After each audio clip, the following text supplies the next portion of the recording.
கர்த்தருக்கு ஸ்தோத்திரம். இந்த நாள் தேன்துளி நிகழ்ச்சியிலே உங்களை நான் மீண்டும் சந்திப்பதில் அதிக மகிழ்ச்சி அடைகிறேன். இன்னும் இந்த பேதுருடைய பிரசங்கத்தை தாண்டி செல்ல எனக்கு மனமில்லை. இந்த நாளிலும் கூட பேதுரு அவர்களை சுற்றிலும் கூடியிருந்த மக்கள் கிட்டத்தட்ட 3000 பேருக்கு அதிகமாக அந்த இடத்துல ஒரு ஜனத்திரள் கூடியிருந்தது.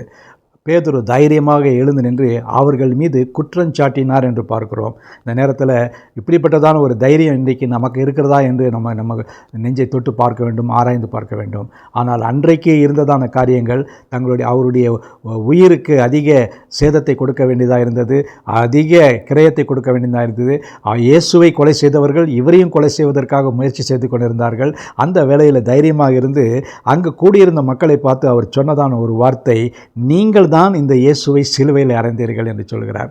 இவ்வளோ ஒரு பெரிய அடாசிட்டி என்று சொல்வார்கள். தைரியமாக அவர் இவ்வளோ தைரியத்தோடு சொன்னார் என்று ஆச்சரியமாக இருக்கிறது. அந்த வசனம் சொல்லுகிறது, ஆகையால் இவர் ஒரு நீண்ட பிரசங்கத்தை செய்து முடித்த பின்பு அங்கு கூடியிருந்த மக்கள் 3000க்கும் அதிகமான மக்களை நோக்கி, ஆகையினால் நீங்கள் சிலுவையில் அறைந்த இந்த இயேசுவை தேவன் ஆண்டவரும் கிறிஸ்துவுமாக்கினார். பாருங்கள், அவர் சாதாரண இயேசுவாக அந்த உலகத்தில் வாழ்ந்து ஒரு 33.5 ஆண்டுகள் மட்டும்தான் வாழ்ந்தார். ஆனால் அவரை நீங்கள் சிலுவையில் அறைந்தீர்கள், ஆனால் தேவன் அவரை ஆண்டவரும் கிறிஸ்துவும் ஆக்கினார் என்று சொல்லி இஸ்ரவேல் குடும்பத்தார் யாவரும் நிச்சயமாக அறிய கடவீர்கள். குறிப்பாக அந்த இஸ்ரவேல் மக்களுக்காகத்தான் இயேசு வந்தார். அந்த நேரத்தில் அவர் தைரியமாக அந்த 12 கோத்திரத்து மக்களுக்கும் அந்த மத தலைவர்களுக்கும் மதத்தில் இருக்கிற பரிசேயர் சதுசேயர் மற்ற எல்லா மக்களுக்காகவும் அந்த நேரத்தில் தைரியமாக நீங்கள் தான் இயேசுவை கொலை செய்தீர்கள் என்று சொன்னார். இந்த நாளில் கூட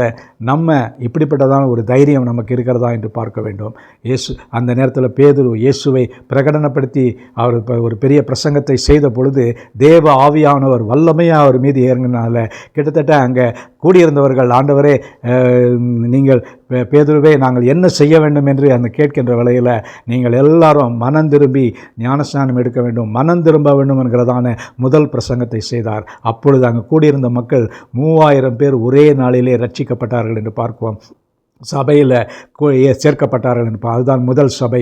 அந்த சபையில் சேர்ந்த பின்பு அவர்கள் எல்லாருக்கும் ஒரு புது பெயர் கொடுக்கப்பட்டது. அவர்கள் சீஷர்கள் மட்டும் இல்லை, இந்த அப்போஸ்தலர்களுக்கு கூட இருக்கிற உடன் ஊழியர்களாக உடன் அப்போஸ்தலர்களாக இருந்தார்கள் என்று பார்க்கிறோம். நாமும் கூட இந்த நாளில் இப்படிப்பட்டதான பேதுருவினுடைய அந்த அந்த பிரசங்கத்தையும் மற்ற காரியங்களை மீண்டுமாக படித்து ஆண்டவருக்கு சாட்சியாக இருக்க நம்மையும் ஆயத்தப்படுத்தி கொள்ள வேண்டும். அப்படி செய்யும் பொழுது தேவன் நமக்கு மிகுந்த பலனை கொடுப்பார், உற்சாகத்தை கொடுப்பார்.